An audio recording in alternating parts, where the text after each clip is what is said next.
Hello les hair lovers, alors on se retrouve aujourd'hui pour une vidéo qui va aborder le thème de la chute postpartum ou alopécie postpartum. Je me suis dit que ce serait intéressant de vous faire une vidéo à ce sujet parce que j'ai glané quand même pas mal d'informations sur ça, étant donné que j'y ai été confrontée à 2 reprises, parce qu'il faut savoir que j'ai eu 2 grossesses à 3 années d'intervalle. Et pour ces 2 grossesses-là, j'ai eu 2 approches complètement différentes. Donc la première grossesse, je savais que je passerais par ça. Du coup, j'avais tout un combo de soins déjà bien millimétrés que j'avais respecté à la lettre. Et puis la deuxième fois, franchement, je me suis laissée vivre. J'ai pas calculé plus que ça cette phase-là. Donc nous allons voir dans un premier temps ce qui provoque cette chute postpartum. Ensuite nous verrons combien de temps elle dure dans le temps. Et en dernier temps nous verrons donc si on peut limiter cette chute. Les femmes sont confrontées à cette chute postpartum dans les mois qui suivent leur accouchement, tout simplement parce que la variation du taux d'hormones qu'elles ont subi pendant cette grossesse est en train de se remettre en place petit à petit. Et l'une des conséquences justement de tout ce bouleversement hormonal, c'est donc cette chute postpartum. Et elle se manifeste différemment d'une femme à une autre. Il y a celles qui subissent donc une perte un peu diffuse, c'est-à-dire qu'elles perdent un petit peu des cheveux de manière uniforme, et celles qui subissent une perte un peu localisée, souvent sur la ligne du front. Donc moi par exemple c'était mon cas, j'ai perdu des cheveux plus là, donc tout le devant de mes cheveux. Bon, ça commence à repousser, mais vous voyez, j'ai perdu tout ça. Et au fur et à mesure que vos taux d'hormones redeviennent à la normale, cette chute s'arrêtera d'elle-même et vos cheveux redeviendront comme avant. Vous avez peut-être remarqué par exemple que vous aviez pendant la grossesse de beaux cheveux bien épais, bien brillants. Ils n'ont jamais été aussi beaux. Bon, moi comme j'expliquais dans un de mes posts Instagram, malheureusement, moi pendant mes grossesses, j'ai pas eu cette phase-là de chevelure de rêve, bien au contraire. Mais bon, en règle générale, on va dire, c'est l'impression qu'ont les femmes, donc d'avoir des cheveux soyeux, épais, au top de leur forme. Et c'est justement parce que vous n'avez pas perdu des cheveux pendant ces 9 mois de grossesse que vous en perdez maintenant en fait. Les cheveux qui devaient tomber et qui ne sont pas tombés, c'est maintenant qu'ils tombent. Et ça peut paraître impressionnant parce que c'est vrai qu'on en perd quand même énormément, mais pas de panique vraiment. Tout va rentrer dans l'ordre.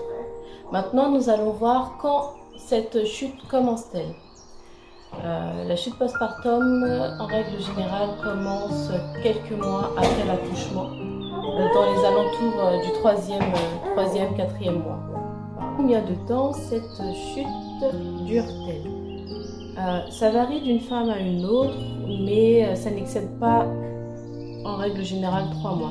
Donc vos cheveux recommencent à pousser quand votre enfant a 6 mois. Bon, par exemple, moi, dans mon cas, ça a commencé à tomber quand elle avait 4 mois et ça s'est arrêté à peu près à ses 7 mois. Donc je rentre dans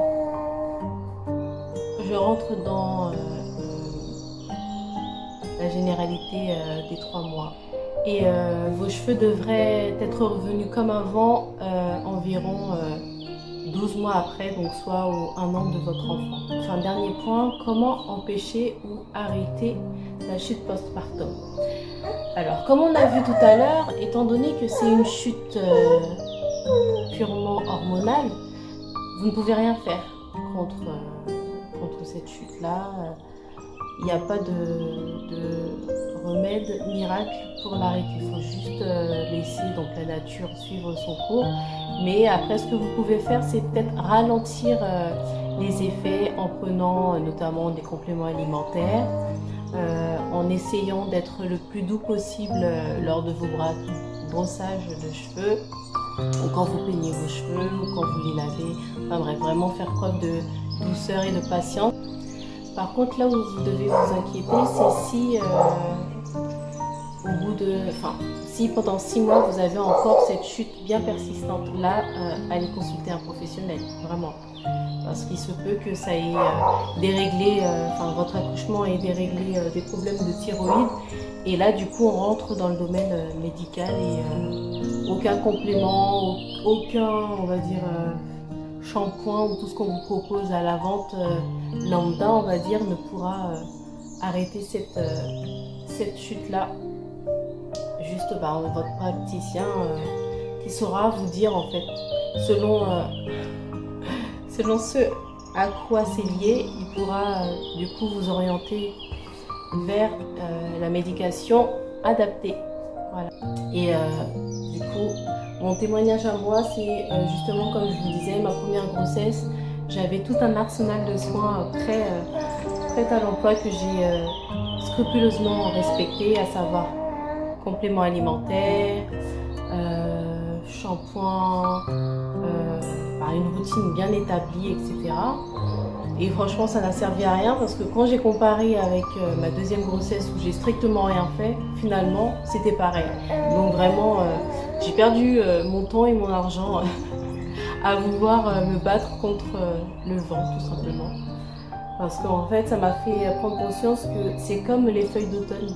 Quand vient l'automne, on sait que les arbres vont perdre leurs feuilles. C'est exactement pareil. C'est juste qu'il faut attendre tout simplement que le printemps arrive et que les feuilles repoussent de nouveau. Les cheveux, c'est exactement pareil en fait. Et le seul conseil que je peux vous donner, du coup, c'est vraiment être patient, prendre sur vous. À la rigueur, prenez des compléments alimentaires parce que ça va vous rebooster un peu. Et aussi, ce que j'ai découvert, c'est que l'allaitement ralentit cette chute-là et vous permet en fait de limiter la casse entre guillemets, dans le sens que elle réduit le temps de chute et favorise la pousse assez régulièrement. Je pense tout simplement c'est parce que quand on allaite, le taux d'hormones il revient plus rapidement en place que si on laissait les choses se passer tout seul. Je sais pas si c'est clair ce que je dis. Mais en tout cas, aïe, c'est pas mon bébé. Mais en tout cas, c'est ce que j'ai remarqué. Voilà.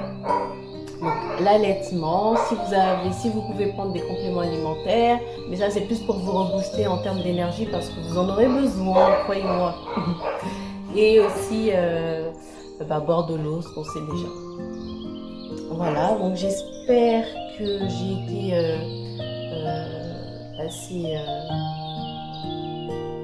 complète dans mes réponses.